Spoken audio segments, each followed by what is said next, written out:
कारोबारी बनकर उभरता है। बिल्कुल अभिषेक, मैं अपनी बात कहने से पहले सिर्फ 3 घटनाओं की तरफ माफ कीजिएगा, 3 बहुत दुखदाई और रोंगटे खड़े करने वाली घटनाओं की तरफ आपका ध्यान आकर्षित करना चाहता हूं। एक दिन में 3 जो सामूहिक बलात्कार की दुष्कर्म की केसेस हुई हैं, वो झारखंड के विधि व्यवस्था की कलई खोलती है। अब आप देखिए, पहला केस जो था वो कतरास में एक 12 साल की नाबालिग के साथ दुष्कर्म हुआ। उसी दिन रांची के ओरमांझी में चलती गाड़ी में नाबालिग के साथ 4 युवकों ने दरिंदगी की और उसको सड़क के किनारे फेंक दिया, और वो हाई पेट्रोलिंग वाला एरिया था। और इसी के साथ साहिबगंज जिले के बड़हड़वा में भी ऐसे ही एक 8 साल की बच्ची के साथ मास रेप की घटना होती है। आपने बिल्कुल सही कहा, झारखंड में पूरे तरीके से विधि व्यवस्था चौपट है, और जिन लोगों के काम विधि व्यवस्था को संभालना है वो कहीं ना कहीं, मैं सबसे पहले आपके ये रिपोर्टाज के लिए जो आपने खोजी रिपोर्ट दिखाई उसके लिए आपके चैनल का साधुवाद करना चाहूंगा। बहुत इन डेप्थ आपने जाकर दिखाया कि किस तरीके से जमीन की लूट यहां पर हो रही है।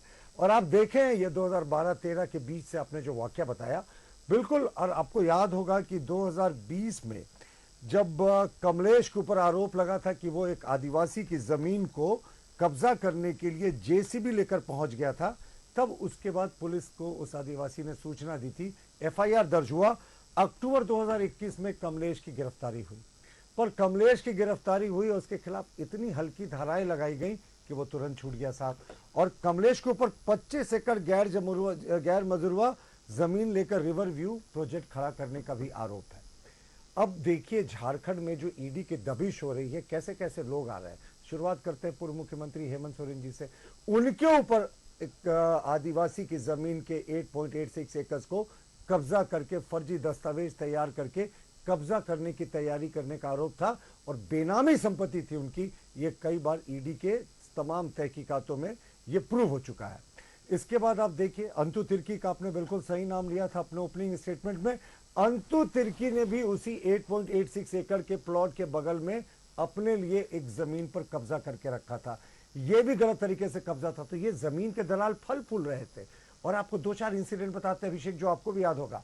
मेडिका अस्पताल याद है ना?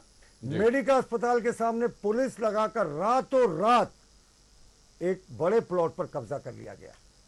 इसी तरीके से राम प्यारी अस्पताल जो आदिवासी हॉस्टल के पीछे है, उसके एक सामने एक बड़ा प्लॉट था, उसमें भी रातों रात पुलिस लगाकर कब्जा कर लिया गया।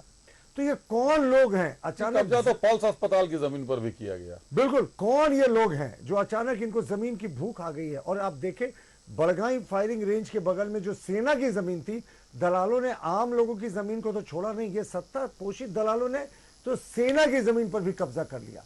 तो पूरे तरीके से जमीन पर कब्जे का खेल यहां दलालों के माध्यम से चल रहा है।